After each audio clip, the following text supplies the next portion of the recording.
sérieux mooy wax lu jub wax lu jaadu wax lu nit mën a dégg. sérieux mooy bañ rek lu nit wax ñëpp topp ci di wax di waxaat di waxaat parce que bu doon ni tournée yooyu ngeen di wax moo indi fi moo fi indi mbas mi kon mbas mi ca biir réew mu fa am Macky Sall demoon foofu lay am mais foofu pratiquement amu fa ndakaaru gi nga xam ni moom defu fi tournée mais lu tax ñi doon def ay rassemblement ndakaaru waxu leen leen. mais jël nañ fi ay nit def leen si ay kaar yóbbu leen. gisoo ko kenn gisu ko. kenn gisu ko kenn gisu ko xam nga man mi waxee yow ni par expérience lay waxe du wax lu ma neex du wax man amuma ay parparloo mën naa nag dara xew ma ni kii laa àndal kii laa sut damay soutenir Macky Sall c'est très clair. mais du ma soutenir nit ci lu dul dëgg du ma soutenir nit ci lu ma gëmul ndax nit mënumaa wan lu ma saf nit mënumaa jox lu ma jaaxal nit mënumaa sexal lu ma yëg olof yi dañuy wax ni ku war ñay ba wàcc loo warati du la saf donc amuma intérêt di waxal kenn loo nga xam ni du li ma gëm gisu leen benn doomu aadama boo nga xam ni contrairement ak li nga xam dañ leen def ci ay car mais ku xam lan mooy mobilisation nga xam ne ay nit kenn mënu leen dugal ci ay car di leen maintenant. si politique bi dañ non mënul nekk dama lay wax rek mënut a nekk. mën nga nekk peut-être ci biir Ndakaaru diggante koñ ak koñ ay nit am mobilisation ñuy jóge fi dem fële c'est possible. mais dëkk ak dëkk c'est pas possible. ce n'est pas possible. lu leer laa lay wax te tegal kaye ñu calculer mathématique lay def. boo jëlee un bus de 30 places nga jëlee ko Ndakaaru yóbbu ko Matam bus boobu da nga ko fay au moins 200 à 300 000 francs mu yóbbu la 30 personnes 30 personnes la yóbbu la ngay dépenser ci benn bus mën nga ko dépenser ci 20 bus jëlee ay nit ci dëkk yi nekk biir Matam wala biir Tamba indi leen fa nga defee sa rassemblement bu dee ni mobilisation bi bëgg a def amul sens te li doy waar ci réew mi ku nekk à l'opposition li ngay critiquer ñi nekk au pouvoir boo nekk au pouvoir moom ngay def ñoom it ñu di la ko critiquer c'est pas bon nit da ngay dox ci ay principe tey bu ma neexee ànd ak Rama suba naa ànd ak Aïda ginnaaw suba nga far ak Ablaye mais li nga gëm warul mën a soppeeku mënuma téye micro bi parce que dama ànd ak yow ni dafa xonq suba ma ànd ak Ablaye ni micro bi dafa weex mënta nekk donc bu ñuy def raisonnement normal moment bi Macky Sall def tournée ci biir réew mi am na ñu doon def ay manifestation biir Dakar lu tax ñooy dugg leen jox baaraamu tuuba pourquoi te moom fa mu dem Covid bi amu fa fi mu demul te ñeneen nekk foofu la Covid bi am kon kenn mënu ko ci tuumaal. deuxièmement monde entier Sénégal du réew moom da nga koy coqati génne ko ci àddina bi Sénégal ak réew àddina yëpp ñoo yem. tey demal États-Unis demal France demal Russie partout dans le monde troisième vague bi mu ngi def ay ravages ba am na ñoo nga xam sax duggaat nañ ci confinement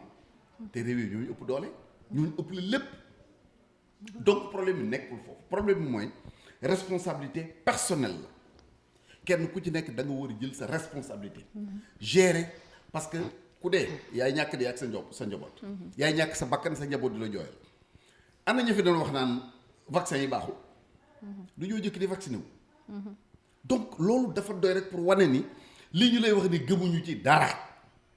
il faut éviter nag di wax uniquement pour wax di wax pour des raisons politiques parce que intérêt réew mi bu taxawee askan wi menacé wu ci pandémie je pense que war nañ fàtte yenn détails yi. di jéem a seet naka lañ mën pour génn ci man ci loolu laa nekk. d'accord alors fi nga daanelee dama bëggoon ñëw ci kanam ci loolu mais comme laal nga ko nañ ci dugg rek muy kaawu ki nga xam ne mooy Ousmane Sonko gis nañu mu def sortie wax ci vaccin yi. waaw mais waaw da nga ko boros rek. boros ma kenn attends. man da nga ne ana ñu doon wax vaccin yi baaxul Ousmane Sonko moo fi waxoon vaccin yi baaxul. waaw dégguma moom honnêtement. d'accord très honnêtement dégguma moom wax bi may wax loolu sax suñu benn jaraf laa doon waaj a tooñ parce que moom laa déggoon mu di ko wax bari ki dem ma gis ko mu naan maa ngi nii di ñàkku bon bu dee wax na ko ci la bokk waaw d'accord alors kon wax na ko donc waxoon na gisoon nañ fi mu waxoon ni vaccin yi nouvel ordre mondial bi ñoo ko créé pour wàññi ñi nga xamante ne rek ñooy africains yi ñu gis ko mu génnaat waxaat ni na nit ñi ñëpp dem vacciné wu ñaari discours yooyu tey nan nga koy jàngatee yu contradictoire yooyu jàngat mooy li ma la wax léegi xam nga nit da ngay moytu bu la vaar dabee nga sëkk te nit mënu wax ci loo xamul malheureusement Sénégal muy dëkk boo nga xam ne tey bu làmb amee nga tàll nit micro ku musul bëri musul dem làmb xamul sax temps réglementaire làmb ñaata la nga tàll ko micro mun la Balla Gaye dina def lii kii dina def lii bu ko defee nangam bu match équipe nationale de football ñëpp doon entraîneur lu mënti xew ñëpp doon ci ay spécialiste te loolu moo jaaduwul gis nga bi mbas mi kamee jëma jël sa xaw Ousmane Sonko déggu moom loolu mu wax mais c'est extrêmement grave mais man yàlla dafa dogal am na ñoo nga xam dama noppalu nag am na ñoo xam dootuma leen déglu dégg nga fii ñoo nga xam ni ay musiciens lañu ñu nekk ay politiciens ñu nekk ay mbëru làmb ñu nekk leneen bi ñu indee affaire vaccin bi ñooñu ñoo lay defal démonstration vaccin bi baaxul parce que lii man dama lay wax dugal fii nga Philippe Maguilène Senghor bi ma demee di vacciné wu docteur Karim Diop ni ma ban vaccin nga préféré ma ne ko man xàmmewuma Nivaquine ak paracétamol loo ma vacciné ma dem mais ku feebar ci ñun da ngay dem hôpital ñu consulter la médecin bi lay consulter doo ko ne bindal ma garab sàngam garab ba mu la bind xamoo fu mu jógee donc daf leen di neex rek ñu war a ñu woy vaccin bi baaxul parce que nangam ña doon wax ni baaxul ñëpp tey génn nañ ci donc encore une fois loolu ay déclaration xam li nit di wax démagogie wax lu nga xam gëmoo ci dara pour sa intérêt bopp mais nag ñu bañ a fàtte ni Sénégalais yi dofuñu gis nga ñun ñu nekk ci langue politique bi ñi politiqueul ñoo ñu ëpp xel fuuf ñoo ñu gën a xam lu xew ci réew mi da ngay wax ni ñu ne tekk di la déglu te ñuy voté dëgg nekkuñu ci ay réseaux sociaux nekkuñu ci télé nekkuñu ci rajo nekkuñu ci ay journaux xam nañ li ñu xam gëm li ñu gëm bu élection jotee ñu dem voté ki ñu donc kuy wax ak ñu mel da ngay def très attention donc déclaration mel ne comme li nga wax nii bu deen Ousmane Sonko moo ko wax c'est une déclaration extrêmement grave te dama doon xaar nag yéen ñi nekk ci presse bi bu waxee lu mel ngeen taxaw dénoncé ko comme keneen bu waxee lu dul noonu ngeen taxaw dénoncé ko bon mais malheureusement voilà du ngeen ko def. ah mais ñu ngi koy wax nii ñu ngi koy waxtaanee. non da nga ma laaj waaye dénoncé woo ko c'est pas la même chose te comme on le dit les faits sont sacrés mais les commentaires sont libres. bu dee ni moo ko wax nga teg ko ne lii moo ko wax. am na jàngat boo nga xam ni. peut-être dama lay provoquer noonu sax en le disant. mais am na jàngat boo nga xam ni ñëpp ñi nga xam dañ nekk ni war nañ ko ci mën a def. alors ba tey ci Covid bi rek ñu gis ne aussi est-ce que instant bi nii gis nañ ne hôpitaux yi fees nañu et tout ça Covid bi débordé na ci réew mi tey est-ce que tey gérance bi nga xamante ne moom la ñuy gérer Covid bi est-ce que gérance bi jaar na yoon aussi. mais àddina bi yëpp ñëw ni jaar na yoon organisation mondiale de la santé ni jaar na yoon